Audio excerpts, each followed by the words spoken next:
Hey guys, Donnie RightSide here, Bookmakers Review. We are looking at an exciting weekend of college basketball. Let's get to the round of 32 on Saturday and a doubleheader that I want to take a look at. One game starting at 3:15 p.m. Eastern and the next one starting at 9:40 p.m. Eastern. Saturday's college basketball slate looks to be tremendous, and I'm actually going to look at a couple of games here, which I believe will go over the total. Game number one, 803-804. That's going to be between Gonzaga matching up against Kansas. The line in this is a 4.5-point favorite for Gonzaga. I do think they win this basketball game, but the total is listed at 151.5. Let's take a look at why I like the total in this game. If you look at Gonzaga, 8th overall in efficiency in the nation, going up against Kansas's 13th ranked efficiency defense here. Now, there are some things that I do think can make and take advantage of for Gonzaga, particularly the three-point line. What's the one thing we loved about game one for Gonzaga in the tournament? Burying their wide open shots against McNeese State. I think that has a chance to continue against Kansas. If we look at Gonzaga, top 65 in the country team at shooting the three-point shot at close to 36% as a team. Here's what we like. Kansas's defense, 309th in the nation at chasing you off of the three-point line. Similar to what you saw against McNeese State. They allow you to shoot the three-point shot, and Gonzaga was tremendous at knocking down wide-open triple after wide-open triple. And if we're looking at this game from a Kansas perspective, they're 63rd in the country in offensive efficiency, top 90 points in their first game going up against Sanford. And also, Kansas shoots 55% as a team from inside the arc,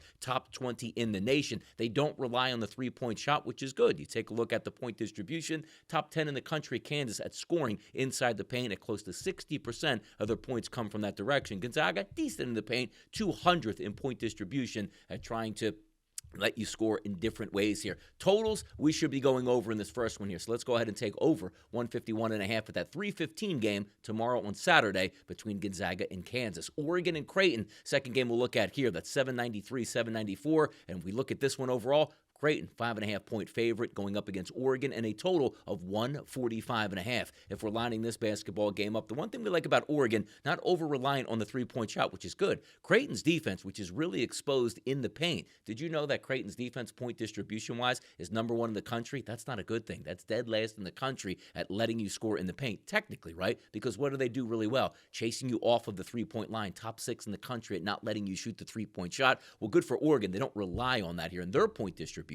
52% of their points come from inside the paint. That should work out well. We should get some scoring metrics there. Creighton on offense, top 12 in the country in efficiency. They do a lot of the things that we love. Don't turn the basketball over. Shoot at a high level, top 35 in the country at making the three-point shot, and also love to launch the three-point shot. Close to 50% of their shots actually come from three-point range, and when they're not doing that, how about this? 60.5% as a team, top 3 in the country at scoring inside the arc. So ultra efficient here. We should get some okay tempo in this game, but I do think the shots will fall down. And also keep in mind, both of these teams playing their second games in the same arena. We should get some hope here. So let's take a look at two games on Saturday afternoon, both to the over. Kansas-Gonzaga over 151.5. Then we take a look at Oregon and Creighton. We'll go over 145.5. Good luck on your Saturday afternoon action. Let's cash in some tickets and keep moving forward in the big dance. I'm Donnie RightSide for Bookmakers Review, and as always, good luck on those wagers.